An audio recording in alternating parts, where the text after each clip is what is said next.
Hello my fellow lobsters and welcome back to another command block video. Today we're going to be covering the command /setblock. So this one is actually one of our simplest commands. It's really easy to use and it's not really that complicated at all. There is one part that's a little hard to use, but I'm going to try to explain that as well as possible. So let's get started. So, the first thing I want to note is how you actually use the command. So, you start off with obviously /setblock, then you're going to put the coordinates, or as, I'm going to leave a link in the description, but you can also put these in here from our last video, the little symbol thingies, as I call them, I think. And so you go /setblock, space, you put your coordinates, the block name, so like this would be a block name, Minecraft stone, that would be a block name, and then you put the possible tags. So that's the only part that is harder to understand. Everything else isn't really that complicated at all. Then you can put destroy, keep, or replace, and Minecraft will automatically will put replace if you don't specify that last section, which is completely optional. Replace won't actually do anything different from the actual normal command. So, either way, I want to start by showing off what each one does. So, destroy will basically destroy the block as if you were to destroy it with no tools enchanted with any enchantments, really. So that would destroy a diamond ore block with and it would drop 1 diamond plus the XP, but if it destroyed glass, it wouldn't drop anything, and if it destroyed this, like I have right over here, it would drop the spruce planks. And obviously, I have a chain command block. I'll leave a link in the description for the first video if you have no idea what that does. And, yeah, so basically, if I were to do this,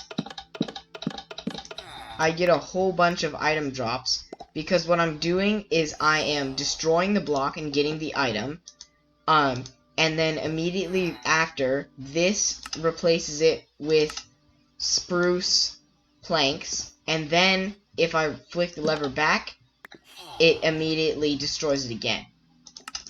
So that's how that works. It's really simple, really. Destroy will drop a strip spruce log for this. Don't believe it drops anything for command blocks, and for loom, for example, it would drop a loom as well. If you mined a sign, it would also drop a sign. It works pretty much, it's really simple. And same thing with bookshelves. If you use if you destroyed one of those, it would drop books. So, next up we have keep. So this one, at first glance, it doesn't do anything. So this second one will replace it with spruce planks. But keep basically means it won't change a block if it's there. So let's say you have some command block minecart rolling over this general area, and it will change any blocks under it that aren't already there to something. So, for example, if this one wasn't there and if it was changing it to like strip spruce logs, it would suddenly change to that. But if these ones wouldn't change at all, because keep will, as the name states, keep the blocks that are there. So, keep is really simple. It's not really something, I mean, it's something you would use in /fill more, and I hopefully will be covering /fill soon, but in /setblock, it's not really that big of a contributor, even though it can be very useful at sometimes. So finally, replace. It doesn't look like it's doing anything because I'm just going to disable this.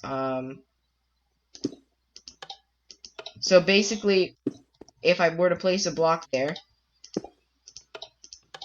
it's just replacing it. It's not destroying it in any way. It just makes no sound at all and takes it away. The reason it wasn't working before is because I had a chain command block that would reset the block right after it activates.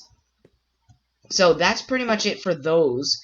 But now I have a couple examples I want to show you how you could use these commands in case you're out of ideas. So first of all, we have our diamond XP generator. So this one's a little strange. What it does is it basically sets the block right here to a diamond ore, and then immediately thereafter it destroys it. So you get a bunch of diamonds and you get a bunch of XP. So let me just switch to survival mode and clear all my XP. Okay, let me clear the chat, and here we go. So I'm 0 levels right now, and I'm just gonna put these in my inventory just in case diamonds go in, so you can see. And if I were to turn this on,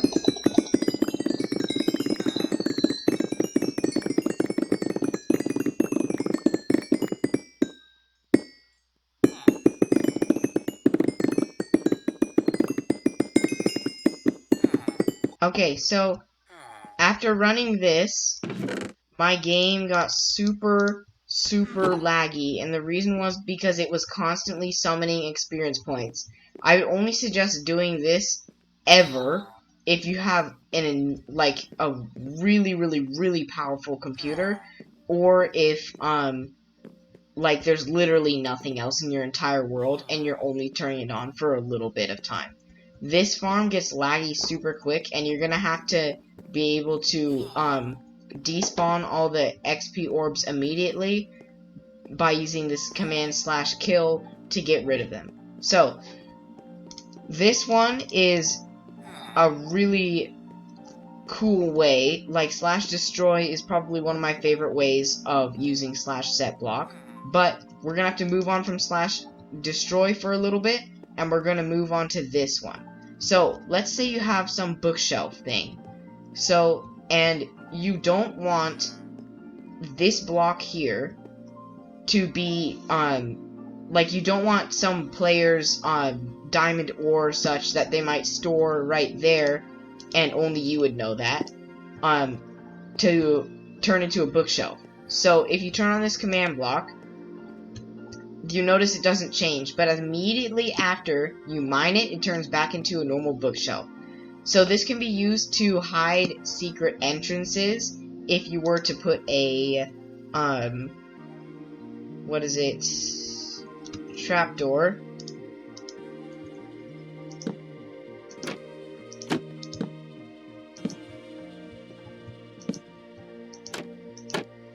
So a trapdoor will be able to save the spot of this block. Like, for example, if I turn it on, nothing happens.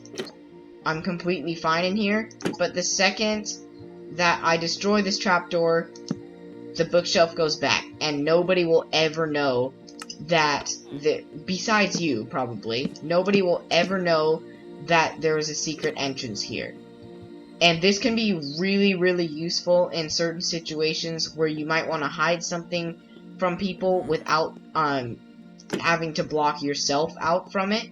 Or it could be, and it can basically be used in so many ways, but it's most useful on a /fill because it won't remove, like if I were to do /fill here to here air, it would remove all of these, but if I did /fill here to here bookshelves keep, nothing would change except this block, which would turn into a bookshelf. If that makes sense, good. Otherwise, you should probably watch my hopefully next video about the /fill. So anyways, next up we have replace. So if you click the command block on and I spam mine it, I can't get it to go away completely because this constantly will replace the block here. This works the same if you put keep here.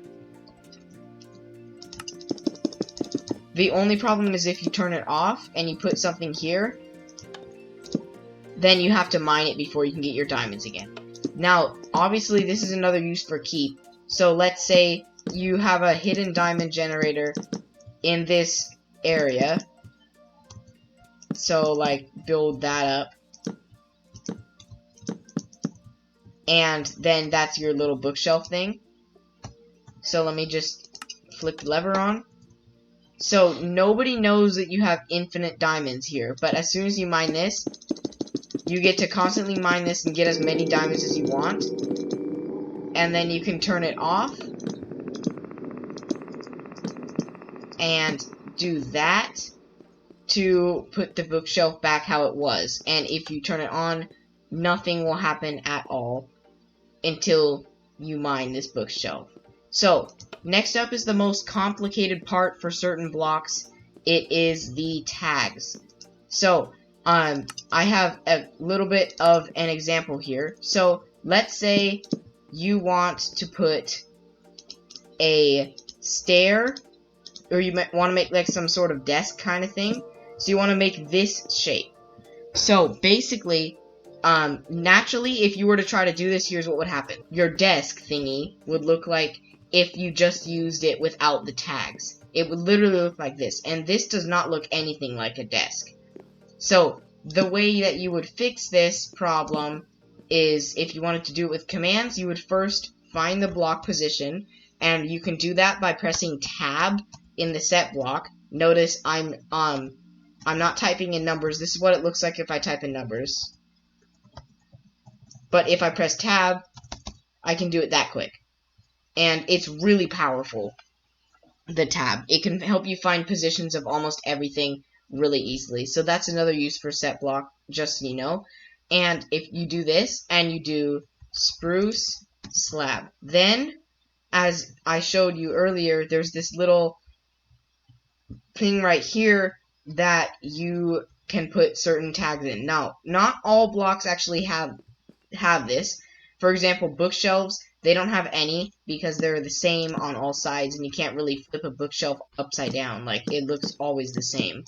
So bookshelves won't have that, but things like trapdoors where they can face different directions, and doors and slabs and all that kind of stuff, they will have those. So let me just go back to this, and if I set it to a spruce slab like this, and I put the type equals bottom, that's actually the default. If I put the type equals top, that's what would happen for mine. And obviously, if you were to put type equals double, it would just be a block. That when you mine it, you get slabs. So let me set it back to top.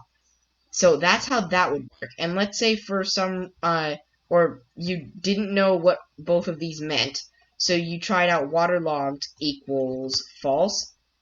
That's the correct way, but if you put true, then it would suddenly become waterlogged. And because I didn't update this block yet, it's not going to put any water anywhere. So let me just put the type equals top back, and notice the water goes away, because that's one of the types of it. Naturally, it will spawn as no water.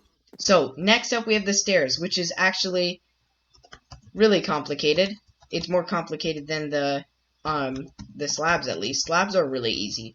But stairs, they have all of these. So, there's facing, there's half, there's waterlogged, and there's shape.